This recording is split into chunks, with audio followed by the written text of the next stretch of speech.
റസൂലുള്ള പറഞ്ഞു, ഖബറിന്റെ ഉള്ളിൽ നിന്ന് എഴുന്നേറ്റ് വരുന്ന ചില ആളുകൾ അല്ലാഹു തആലയുടെ കൽപ്പന പ്രകാരം അവർ കാലിന് മുകളിൽ നടക്കുകയില്ല.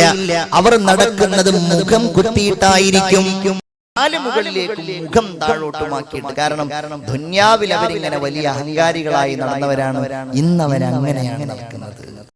ഖബറിന്റെ ഉള്ളിൽ നിന്ന് വരുമ്പോഴേ സഹാബികൾ ചോദിച്ചു, നബിയേ, എങ്ങനെയാണ് അവർ അവരുടെ മുഖത്തിന്റെ മുകളിൽ നടക്കുന്നത് യാ റസൂലല്ലാഹ്? അത് കഴിയുമോ മുഖം കൊണ്ട് നടക്കാൻ? അവിടുന്ന് മറുപടി പറയുന്നത് ഇങ്ങനെയാണ്, ഇന്നല്ലദീ അംശാഹും അലാ അഖ്ദാമിഹിം. ഏതൊരു രക്ഷിതാവാണോ രണ്ട് കാലിന്റെ മുകളിൽ അവരെ നടത്തിയിട്ടുള്ളത്, ഖാദിറുൻ അലാ അയ്യുംശിയഹും അലാ വുജൂഹിഹിം.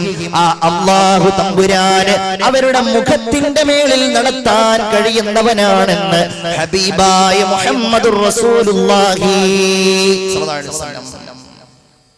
ഖബറുകൾ പൊട്ടിപ്പിളരും, ഈയാം പാറ്റകളെ പോലെ നമ്മൾ അതിന്റെ ഉള്ളിൽ നിന്ന് പുറത്തേക്ക് വരും. കൽ ഫറാശിൽ മബ്സൂസ്. അങ്ങനെയായിരിക്കും, ഈയാം പാറ്റകളെ പോലെ വരും പരലോകത്തേക്കുള്ള യാത്ര, അല്ലേ?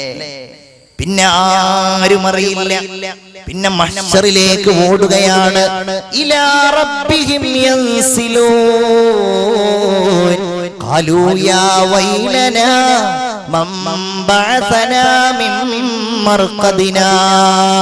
അവര് അട്ടഹസിക്കുകയാണ്, അല്ലാഹുവേ, ഞങ്ങൾ ഇതുവരെ ഉറങ്ങുകയായിരുന്നല്ലോ, ആരാണ് ഈ ഉറക്കറയിൽ നിന്ന് ഞങ്ങളെ എഴുന്നേൽപ്പിച്ചത്? അല്ലാഹുവേ, എന്തൊരു ഉറക്കമായിരുന്നു ഞങ്ങൾ, ആരാണ് റബ്ബേ ഞങ്ങളെ ഈ ഉറക്കറയിൽ നിന്ന് എഴുന്നേൽപ്പിച്ചത്? ആ സമയത്ത് വിശ്വാസികൾ അല്ലാഹു തമ്പുരാൻ നമുക്ക് തൗഫീഖ് ചെയ്യട്ടെ. നമ്മളെപ്പോലെ വഅദ് കേട്ടവർ, അത് ഉൾക്കൊണ്ടവർ, അത് പേടിച്ചവർ പറയുന്നത്, ഹാദാ മാ വഅദർ റഹ്മാനു വസദഖൽ മുർസലൂൻ.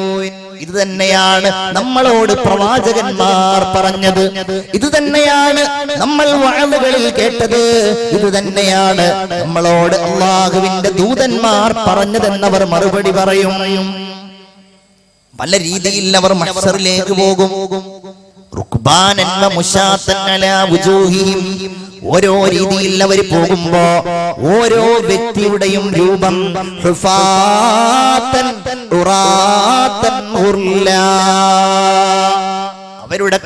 അവരുടെ മാർഗം കഴിക്കപ്പെടാത്തവരായി, അവരുടെ ശരീരത്തിൽ വസ്ത്രമില്ലാത്തവരായി, അവരുടെ കാലുകളിൽ ചെരുപ്പില്ലാത്തവരായി അവർ പോവുകയാണ് മഹ്ശറിലേക്ക്.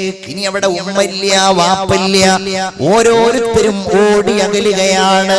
എല്ലാവരും ഓടുകയാണ്, പരസ്പരം കാണാൻ മടിക്കുകയാണ്, എല്ലാവരും ഓടി അകലുന്നു. യൗമ യഫിറുൽ മർഉ മിൻ അഖീ. സഹോദരനെ കാണാൻ കഴിഞ്ഞില്ല, കാരണം ഇവനെ കൂട്ടിയിട്ടാണ് സിനിമക്ക് പോയത്, ഇവന്റെ പിന്നിലാണ് മദ്യശാലയിൽ ക്യൂ നിന്നത്, കാണാൻ കഴിയുന്നില്ല. വ ഉമ്മിഹി വ അബീ. ഉമ്മയെ കാണാൻ കഴിയുന്നില്ല, കാരണം ഈ ഉമ്മയാണ് രാത്രി 12 മണി കഴിഞ്ഞ് സെക്കൻഡ് ഷോ കഴിഞ്ഞു വരുമ്പോ ഇവന് വാതിൽ തുറന്നു കൊടുത്ത ഉമ്മയാണ്. വസ്വാഹിബതിഹി വബനീ. 7 മണിയായി 8 മണിയായി സുബഹി ഖളാ ആയിട്ടും ഒന്ന് തട്ടി ഉണർത്തി വിളിച്ചിട്ട് സുബഹി നിസ്കരിക്കാൻ പ്രേരിപ്പിക്കാത്ത ഭാര്യയും ഭർത്താവുമാണെങ്കിൽ അവിടെ നിന്ന് നോക്കുന്നില്ല, കാണുന്നില്ല, ഓടുകയാണ്. ഓടി ഓടി എങ്ങോട്ടോടും എങ്ങോട്ടും ഓടാനില്ല, കാരണം തിക്കാണ്, തിരക്കാണ്. അമ്പുകൾ നിറക്കപ്പെട്ടതുപോലെ, അമ്പുകൾ ഇങ്ങനെ ആവനാഴിയിൽ നിറക്കപ്പെട്ടതുപോലെ മനുഷ്യരിങ്ങനെ ഭീകരതയിൽ കിടന്നുകൊണ്ട് വെന്തുരുകുകയാണ്. കൈഫ ബികും ഇദാ ജമഅകുമുല്ലാഹ് കമാ തുജ്മഉൻ നബ്ലു ഫിൽ കിനാന. സല്ലല്ലാഹു അലൈഹി വസല്ലം സഹാബികളോട് ചോദിച്ചു, എങ്ങനെ ഉണ്ടാകും? അമ്പുകൾ മുഴുവൻ ആവനാഴിയിൽ ഒരുമിച്ച് കൂട്ടപ്പെട്ട് നിങ്ങളെ അതുപോലെ ഒരുമിച്ച് കൂട്ടിയാൽ എങ്ങനെയുണ്ടാകും എന്ന് ചോദിച്ചു. അല്ലാഹു തആല ഒരു നിരീക്ഷണം നടത്താതെ ഭീകരമായ രംഗം. ഇന്നിപ്പോ നമുക്കെന്താ ഒരു സമാധാനം? ഒരു കൂട്ടാളുകൾ ഉണ്ടാവുമ്പോ നമുക്ക് വലിയ സമാധാനം. ഒരു കൂട്ടാളുകൾ ഉണ്ടാവുമ്പോ. കാരണം ആൾക്കൂട്ടത്തിലാവുമ്പോ ഞാൻ കുറ്റവാളിയാണെങ്കിലും എന്നെ ആരും ശ്രദ്ധിക്കൂലല്ലോ. എന്നാൽ അവിടെ അങ്ങനെയല്ല. ബഹുമാനപ്പെട്ട ഇമാം ഗസാലി റളിയല്ലാഹു അൻഹു പറയുകയാണ്, ഓരോരുത്തരും കരുതുന്നത് അല്ലാഹുവേ ഞാൻ മാത്രമാണോ അല്ലാഹ് ഇവിടെ ഒറ്റക്കാട് റബ്ബേ, ഞാൻ ഏകനാണല്ലോ, ജബ്ബാറായ റബ്ബ്, ഖഹാറായ റബ്ബ്, എന്നെ മാത്രമാണല്ലോ അല്ലാഹ് നോക്കുന്നത് എന്ന് ഓരോ മനുഷ്യനും തോന്നുന്നുവെന്ന് ബഹുമാനപ്പെട്ട ഇമാം ഗസാലി റളിയല്ലാഹു അൻഹു പറയുകയാണ്. അതാണെങ്കിലോ ശിക്ഷ തന്നെ ചിലത് തുടങ്ങും ചെയ്തിട്ടുണ്ട്.